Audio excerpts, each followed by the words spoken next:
जीवन में शिक्षक बड़ा महत्वपूर्ण है। शिक्षक जो हमें जीवन जीने की आवश्यक कला सिखाता है, जीवन जीना सिखाता है और जाने के पश्चात भी नाम कैसे रह पाएगा ये बताता है।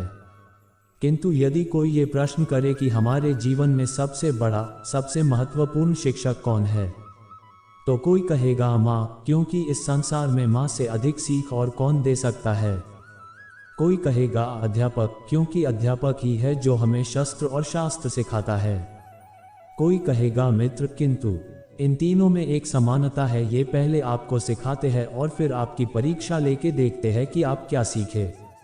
किंतु वास्तविकता में सबसे महत्वपूर्ण शिक्षक वो है जो इनसे उल्टा करे, जो पहले आपकी परीक्षा ले और बाद में आपको सिखाए, या कहो कि परीक्षा देते देते आप स्वयं ही सीख जाएंगे। ये शिक्षक है, इसलिए अनुभव और अनुभवी को साथ रखेंगे तो इस जीवन में कभी असफल नहीं होंगे। कुछ पक्षियों को देखा है, जीवन भर घोंसला बनाते रहते हैं, यहाँ से डाली लेकर वहाँ से तिनका लेकर, सदा इस कार्य में रहते हैं कि अपना घोंसला बना सके और इस कार्य में इतना खो जाते हैं कि स्वयं के पंखों के अस्तित्व के विषय में भूल ही जाते हैं। भूल जाते हैं कि उनके पास एक विशाल आकाश भी उड़ने के लिए, और फिर ये जीवन उस घोंसले की आहुति चढ़ जाता है। हम मनुष्यों के साथ भी यही होता है, जीवन जीने के लिए धन कमाने में इतने व्यस्त हो जाते हैं कि भूल ही जाते हैं कि हमें जीवन जीना भी है। धन जीवन जीने के लिए होता है, जीवन धन कमाने के लिए नहीं। तो आप केवल घोंसला बनाते मत रहिए, अपने पंख फड़फड़ाए और उड़ान भरिए इस खुले आकाश में। जीवन में समय चाहे जैसा भी हो, अपनों का साथ बड़ा आवश्यक होता है। सुख हो तो बढ़ जाता है, दुख हो तो बन जाता है। अपनों के साथ समय कब बीत जाता है पता भी नहीं चलता। किंतु सोचिए, यदि आपको किसी ऐसे स्थान पर छोड़ दिया जाए जहां आपका कोई संबंधी ना हो, आपका कोई अपना ना हो, कोई मित्र ना हो, तो क्या होगा। एक एक क्षण कितना लंबा लगने लगेगा। तब तक लगेगा जब तक आप किसी को अपना नहीं बना लेते। अब प्रश्न ये उठता है कि आपका अपना कौन है। वो संबंधी जिनके साथ आप रक्त से जुड़े हैं, या वो मित्र जिनके साथ आप बालपन से पले बड़े हैं, या वो सहकर्मी जिनके साथ आप काम करते हैं। नहीं, अपना वो जो विपत्ति में काम आए। अपनों की परख समय की कसौटी पर की जाती है। स्मरण रखिएगा, अपनों के साथ समय का पता नहीं चलता, किंतु समय के साथ अपनों का पता अवश्य चलता है। चींटी का जीवन बहुत ही कम होता है, 2 दिन, अधिक से अधिक 1 सप्ताह, बस इतने कम भोजन की आवश्यकता होती है इसे। किंतु फिर भी वो चलती रहती है, कर्म करती रहती है। अपनी आने वाली पीढ़ियों की विरासत के लिए करना होगा। कर्म करते रहिए, चलते रहिए। कुछ ना मिला तो चलने में सभ्यासत हो जाओगे, लक्ष्य ना मिला तो एक सुगढ़ यात्री तो बन पाओगे। मनुष्य की एक विशेष प्रवृत्ति होती है, वो कभी स्वयं से संतुष्ट नहीं रहता, कभी स्वयं से प्रसन्न नहीं रहता। जो है उससे अधिक पाना चाहता है, जो पा लिया उससे आगे बढ़ना चाहता है, अपने जीवन में बदलाव, परिवर्तन लाना चाहता है। और ये प्रवृत्ति संसार में सबसे महान है, क्योंकि इसी प्रवृत्ति के चलते संसार में विकास होता है। किंतु इस बदलाव के लिए मनुष्य उसकी खोज में रहता है, जो उसके जीवन में बदलाव ला सके, उसे मार्ग दिखा सके, उसके जीवन में परिवर्तन ला सके। और इसके लिए मनुष्य संसार भर में उसे खोजता है जो उसके पास है। बताइए कौन। यदि कोई आपका जीवन बदल सकता है तो दर्पण देखे, वो आप स्वयं है। जो आपका जीवन बदल सकते हैं वो आप स्वयं है, जो स्वयं को मार्ग दिखा सकते हैं, जीवन में बदलाव ला सकते हैं, परिवर्तन ला सकते हैं। इसीलिए पहचानिए अपने भीतर की शक्ति को और विश्वास कीजिए, इस संसार में आपसे अधिक शक्तिशाली और कोई नहीं है। जीवन बदल जाएगा और अंधविश्वास का नहीं, आत्मविश्वास का हाथ थामिए, आपकी समस्याएं स्वतः दूर हो जाएंगी। जीवन में कुछ कर दिखाना है, आकाश की वो सीमा छूनी है जिसे छूने के विषय में आप कभी सोच भी नहीं सकते। तो अपने भीतर ये 3 गुण अर्जित करिए। पहला, अपने लक्ष्य को पाने की चाह, लगन, ये आपसे वो करवा सकता है जो आप कभी नहीं कर सकते।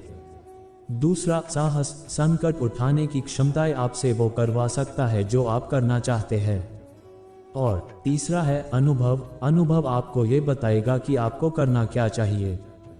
तो जिसने चाह, साहस और अनुभव, इन 3 गुणों की तिकड़ी पाली, उनके लिए इस संसार में ऐसा कुछ भी नहीं जो वो ना पा सके। तब से जीव अस्तित्व में आए हैं, तब से एक और शब्द अस्तित्व में आया है, संघर्ष। जन्म लेते ही व्यक्ति को जीवन जीने के लिए संघर्ष करना पड़ता है। कभी अपने लक्ष्य को प्राप्त करने के लिए संघर्ष करता है, तो कभी जो प्राप्त किया है उसे बचाने के लिए संघर्ष करता है। किंतु सबका एक उल्हाना होता है कि संघर्ष करते समय कष्ट बहुत होता है। अब योद्धा है तो प्रहार तो सहने पड़ेंगे ही, तैरना सीखना है तो जल में प्रवेश करना होगा ही। उन्हीं के पांव में छाले पड़ते हैं जो नित चलते हैं, जो चलते हैं वो अपने लक्ष्य तक अवश्य पहुंचते हैं। इसलिए स्मरण रखिएगा, जीवन तभी तक है जब तक कर्म करोगे तो संघर्ष करते रहिए, कष्ट को भूल जाइए और प्रेम से मेरे साथ कहिए राधे राधे। सदा सोचता है फल के विषय में कि मैं जो करने जा रहा हूं उसका फल क्या होगा, उसका परिणाम क्या होगा, पर इसकी चिंता क्यों? क्योंकि कर्म यदि शुभ हो तो परिणाम बुरे हो ही नहीं सकते। शुभ की इच्छा से कार्य करने वालों को फल की चिंता कैसी? जो फूल बेचते हैं उन्हें कभी कभार कांटे अवश्य चुभ जाते हैं, किंतु सुगंध उनके हाथों में रह ही जाती है। हीरे की खोज में कोयले की खान में उतरे व्यक्ति पर कालिक भले ही लग जाए, किंतु हाथों में हीरा अवश्य लगता है। इसलिए शुभ भावना से कर्म कीजिए, परिणाम शुभ ही होंगे। मनुष्य, मान, इन तीनों का प्रारंभ मन से ही होता है, किंतु आज हम बात करेंगे मान के विषय में। मान वो भाव है जो हमारे मन को संतुष्टि देता है, इस पात्र में भरे जल की भांति। जो जल इस पात्र के होने का कारण इसका अस्तित्व बनाए रखता है। अब मान से बनता है स्वाभिमान और अभिमान, और इन दोनों में बहुत अंतर है।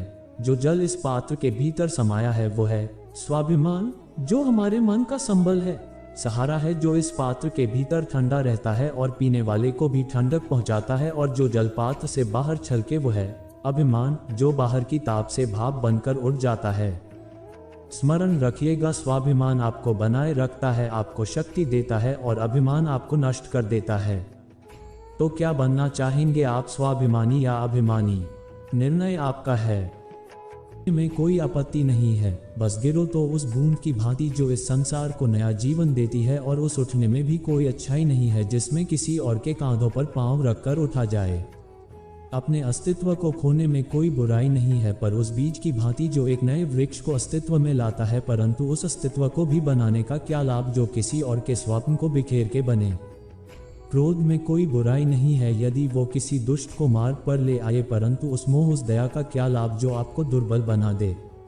अर्थात अच्छा या बुरा कर्म नहीं होता, बस वो कब, किस स्थान पर और कैसे किया जाए वो निर्णय अच्छा या बुरा होता है।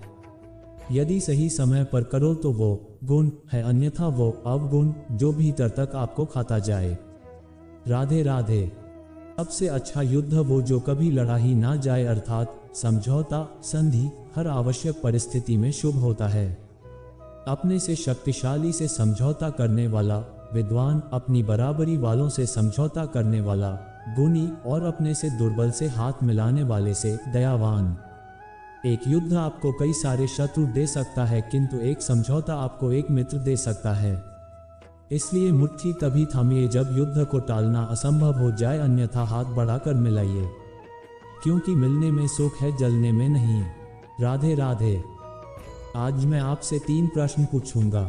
तो पहला प्रश्न है, ऐसा कौन है जिस पर लगातार प्रहार करने के पश्चात भी वो मुस्कुराए और आपको सुख दे?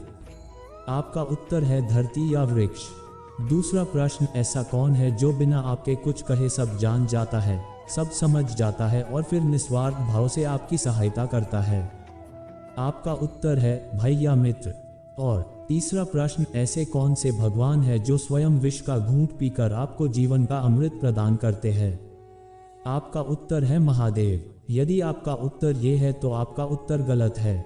इन सारे प्रश्नों का एक ही सही उत्तर है और वो है माँ।